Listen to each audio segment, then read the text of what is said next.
नमस्कार मित्रांनो, आपण पाहताय चॅनल डी सी समाधान. आजची कथा आहे वाघ एकट्यानं मारला. वाघ आल्याची बातमी अख्ख्या पंचक्रोशीत वाऱ्यासारखी पसरली होती.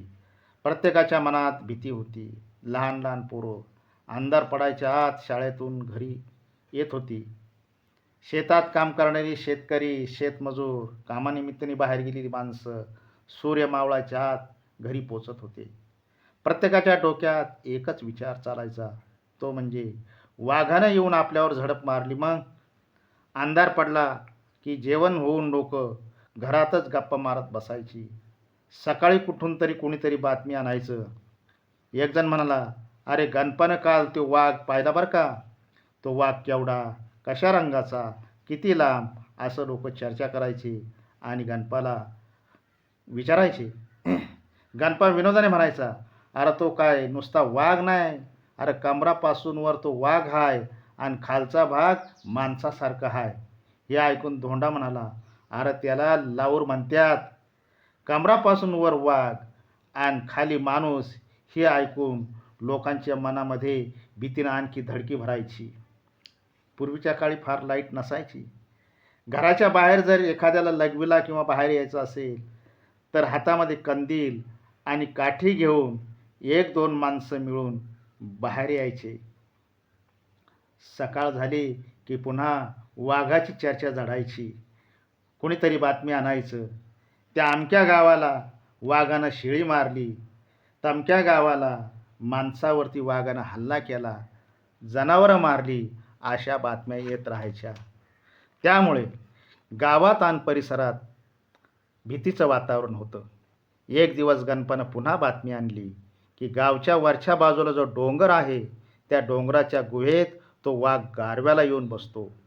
धोंडा म्हणाला, अरे तो रात्रभर शिकार करतो आणि दिवसा त्या डोंगराच्या गुहेत गारव्याला आराम करतो. ती जागा अशी एकांत होती. गुहेच्या वरच्या बाजूनं पाणी झिरपून गुहेच्या तोंडावरून म्हणजे दरवाजावरून खाली पडत होतं. त्यामुळं तिथं गारवा होता. पण गावातील लोक म्हणाले, अरे हे खरं आहे का नाही. तर गणपा म्हणाला, अरे म्या माझ्या डोळ्यानं पाहिलं, वाघ त्या डोंगराच्या कपाराला बसलेला असतो. धोंडा म्हणाला, अरे त्याला कोण मारणार. गणपा म्हणाला, अरे आपला रानू आहे ना व धाडशी तारणा बांड पोरगा, एका हिसक्यात वाघाचा डेडळ बाहेर काढीन त्यो. मग एक दिवस बैठक बसली, वाघ कसा मारायचा. रानू फक्त वाघाला मारू शकतो हे सगळ्यांचं एकमत झालं. वाघ कसा मारायचा याचा रानूनं प्लॅन तयार केला. रानूने सांगितलं की वाघाला मी मारीन, पण मला एक जोडीदार पाहिजे.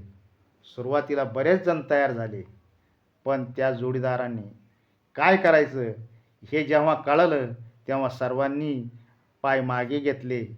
सगळे गळून पडले, नकार दिला. कारण त्या जोडीदाराने काय करायचं हे त्यांना कळालं. गुहेसमोर उभे राहून वाघाला एक दगड मारायचा, म्हणजे वाघाला राग येईल आणि तो गुहेच्या बाहेर येईल. गुहेच्या बाहेर निम्मा भाग आला की रानू त्याच्यावर वार करील. कारण वाघाला जर दगड मारला नाही तर वाघ बाहेर येणार नाही. पट्टेरी वाघ विनाकारण माणसावर हल्ला करत नाही, त्यासाठी त्याला दगड मारावा लागेल. जर रानूचा वार हुकला तर दगड मारणारा जीवाला मुकला समजा. कारण वाघ दगडाला धरत नाही तर दगड मारणाऱ्याला यमपुरीला पाठवतो.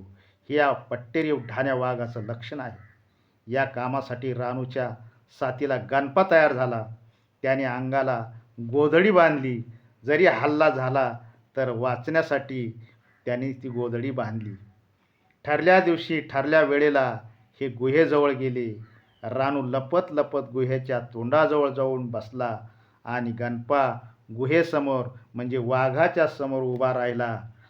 वाघाची आणि गणपाची नजरानजर झाली, परंतु वाघाने काहीच हालचाल केली नाही. इकडं गणपाचे पाय मात्र लटपटत होते. बळच धीर धरून तो उभा होता. वाघाच्या भेदक नजरेला त्याची नजर थांबत नव्हती. त्याने मोठा धीर धरून एक दगड वाघाच्या दिशेने फेकला. तो दगड एकदम वाघाच्या पुढे जाऊन पडला. वाघाने दगडाकडे पाहिले नाही, परंतु दगड फेकणाऱ्या गणपाकडे नजर भरून पाहिलं आणि गुर्र असा आवाज काढला. नंतर वाघाने एक भली मोठी जांभाई दिली. उठण्यासाठी तो तयार झाला आणि एक गगनभेदी टरकाळी दिली.